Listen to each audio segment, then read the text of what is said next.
MP board कक्षा 12वीं वाले सभी मेरे प्यारे भैया बहनों के लिए भौतिक विज्ञान यानी कि भौतिक शास्त्र का जो पेपर होने जा रहा है 12 मई को। प्यारे विद्यार्थियों, आप भौतिक शास्त्र में फेल हुए हैं, अगर आपको परीक्षा में पास होना है सभी छात्रों को, तो माय डियर फ्रेंड्स, आप इस बार किसी प्रकार से गलती ना करें। उन सभी प्रश्नों को पढ़ लें जो मेरे द्वारा चैनल के द्वारा बताए जा रहे हैं। सभी बच्चों को चैनल को सब्सक्राइब जरूर कर लेना है जिन्होंने अभी तक चैनल को सब्सक्राइब नहीं किया है। माय डियर फ्रेंड्स, आप समस्त विद्यार्थियों के लिए प्रयास और मेहनत कर रहा हूं ताकि आप परीक्षा में अच्छे नंबर लाकर पास हो सकें। सभी बच्चों को चैनल को सब्सक्राइब जरूर करना है। आइए शुरुआत करते हैं हमारे उन प्रश्नों से जो आपको परीक्षा में दिए जाएंगे। प्रश्न यहाँ पर आप देखिएगा प्यारे विद्यार्थियों, आपकी स्क्रीन के सामने पहला प्रश्न है। प्रत्येक प्रश्न में दिए गए विकल्पों में से हमें सही विकल्प चुनकर लिखना रहेगा। पहला प्रश्न है, धारा घनत्व का एसआई मात्रक क्या होता है। प्यारे विद्यार्थियों, ये प्रश्न आपकी परीक्षा में आएगा। धारा घनत्व का जो एसआई मात्रक होता है इसमें आपको याद रखकर जाना है एम्पियर प्रति मीटर स्क्वायर जो होता है धारा घनत्व का एसआई मात्रक होता है, तो इसमें आपको लिखना है एम्पियर प्रति मीटर स्क्वायर। शुद्ध संधारित्र युक्त प्रत्यावर्ती परिपथ में प्रवाहित धारा एवं अवरोहित वोल्टता के मध्य कलांतर होता है, तो कलांतर के रूप में आपको क्या लिखना रहेगा, पाई/2 आपको कलांतर के रूप में लिखना है। तो यहाँ पर आपका सही आंसर क्या हो जाएगा, option number C will be correct answer. अब हम बढ़ेंगे हमारे अगले प्रश्न की ओर। माय डियर फ्रेंड्स, अगला प्रश्न दिया गया है आपकी स्क्रीन के सामने जिसे आप देख पा रहे हैं। भाभा परमाणु अनुसंधान केंद्र कहाँ पर स्थित है। तो भाभा परमाणु अनुसंधान जो केंद्र है वो मुंबई में स्थित है, तो इसमें आपको मुंबई याद रख कर जाना है। सभी स्टूडेंट्स को इन प्रश्नों को याद करके चैनल को सब्सक्राइब जरूर करना है, और किसी और विषय के पेपर भी आपको चाहिए तो आप हमें कमेंट बॉक्स में ज़रूर बता दीजिएगा। चैनल पर नए हैं तो चैनल को सब्सक्राइब जरूर करना। जर्मेनियम अर्धचालक में वर्जित ऊर्जा अंतराल होता है, तो यहाँ पर आपका सही आंसर क्या हो जाएगा, 0.72 EV। तो 0.72 EV लिखना है। किस उपकरण का उपयोग दिष्टकारी के रूप में किया जाता है।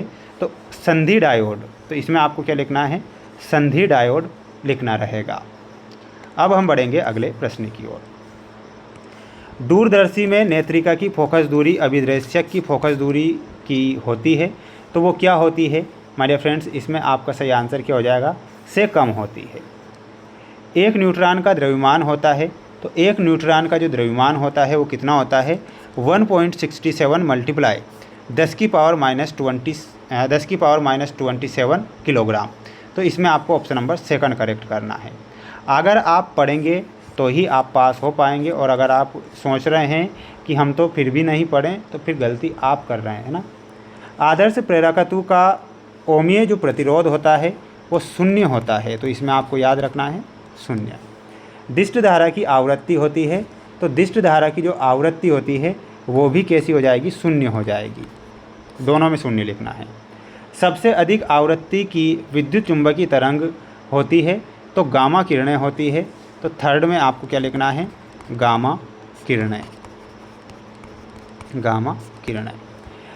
प्रकाश तरंगों की आवृत्ति कोटि की होती है, तो कितने कोटि की होती है, 10 की पावर 14 Hz कोटि की। प्रकाश का वेग विरल माध्यम से सघन माध्यम में जाने पर कम हो जाता है, तो यहाँ पर आपको क्या लिखना है, कम होता है। चुंबकीय क्षेत्र एक राशि है, तो एक सदिश राशि है। ये कैसी राशि हो जाएगी, सदिश। ठीक है। शंट के उपयोग से धारामापी की कम हो जाती है, तो सुग्राहिता कम हो जाती है, तो यहाँ पर आपको क्या लिखना रहेगा, सुग्राहिता। ठीक है। आप सभी बच्चे क्या करेंगे, इन सभी प्रश्नों को ज़रूर पढ़ेंगे जिससे कि आप परीक्षा में पास हो सकें, और अच्छे से मेहनत ज़रूर कर लेना है क्योंकि मेहनत तो आपको करना ही पड़ेगा, और हालांकि मैं भी आपके लिए ही मेहनत कर रहा हूँ। अवरक्त तरंगों की खोज वैज्ञानिक रिटर ने की थी, तो माय डियर फ्रेंड्स ये आपका क्या होगा, असत्य हो जाएगा।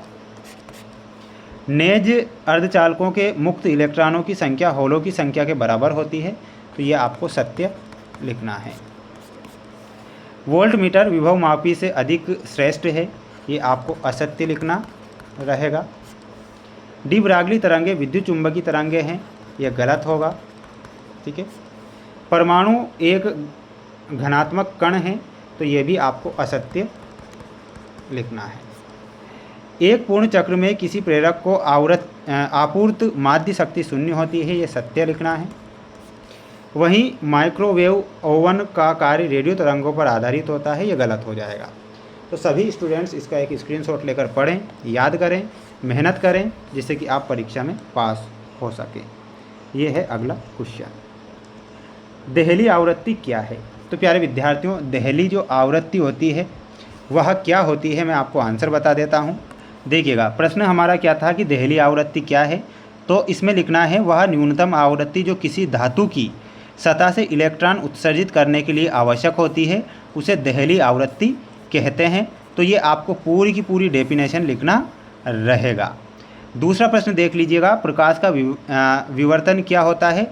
तो प्रकाश का जो विवर्तन है, इसमें आपको इतना लिखना रहेगा प्रकाश का विवर्तन में कि जब प्रकाश किसी अवरोध के किनारों से टकराता है या किसी संकीर्ण छिद्र से होकर गुजरता है तो वह अपने सीधे मार्ग से थोड़ा मुड़ जाता है और अवरोध की छाया वाले क्षेत्र में प्रवेश कर जाता है।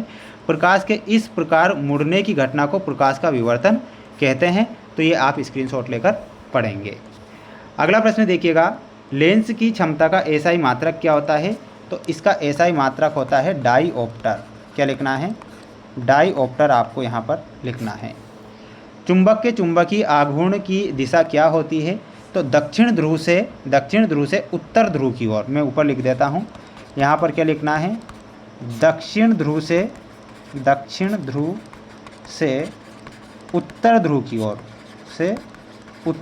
की ओर। ठीक है। धारामापी को वोल्टमीटर में कैसे परिवर्तित करते हैं? यहाँ पर आपका 5th नंबर का क्वेश्चन है, तो ध्यान रखना है आपको। देखिएगा, प्रश्न हमारा क्या था कि धारामापी को वोल्टमीटर में कैसे परिवर्तित करते हैं। तो धारामापी को वोल्टमीटर में बदलने के लिए श्रेणी क्रम में उच्च प्रतिरोध का तार जोड़ते हैं। क्या लिखना है? श्रेणी क्रम में उच्च प्रतिरोध का तार जोड़कर। अपना 6वां जो प्रश्न था, देखिएगा कि अनुगमन वेग पर ताप का क्या प्रभाव पड़ता है?